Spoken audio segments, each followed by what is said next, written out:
کہتے ہیں کہ ایک آدمی نے شادی کر لی تو اس کو بیگم نے کہا کہ چونکہ میں ایک عالمہ ہوں،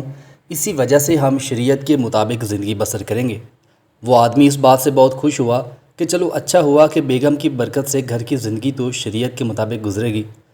لیکن کچھ دنوں بعد بیگم نے اس کو کہا کہ دیکھو، ہم نے گھر میں شریعت کے مطابق زندگی گزارنے کا عہد کیا تھا، اور شریعت میں بیوی پر سسر اور ساس کی خدمت واجب نہیں، اور شریعت کے مطابق خامد نے بیوی کے لیے علیحدہ گھر کا بندوبست بھی کرنا ہے،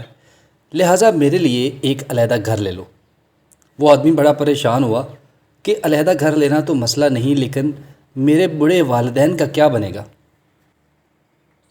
اسی پریشانی میں وہ شہر میں ایک مفتی دوست کے پاس مدد کے لیے پہنچا کہ مفتی صاحب کچھ میری مدد کرے، میں تو پھنس گیا ہوں۔ مفتی نے کہا کہ بھائی بات وہ ٹھیک کرتی ہے۔ اس آدمی نے اس کو کہا کہ میں آپ کے پاس اس مسئلے کے حل کے لیے آیا ہوں، فتویٰ لینے نہیں۔ مفتی نے کہا کہ بات اس کی بالکل ٹھیک ہے، لیکن آپ چونکہ میرے دوست ہیں اس لیے دوستی کا حق بھی ادا کروں گا،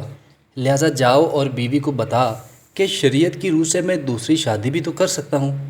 لہٰذا میں دوسری شادی کر رہا ہوں، اور وہ میرے والدین کے ساتھ رہے گی، ان کی خدمت بھی کرے گی، اور آپ کے لیے علیحدہ گھر لیتا ہوں، آپ وہاں رہیں اور میری دوسری بیوی ادھر رہے گی۔ بیوی اس کی جواب سے سٹپٹا گئی اور بولی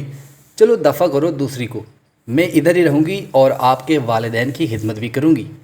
کیونکہ یہ بھی تو شریعت کا حکم ہے۔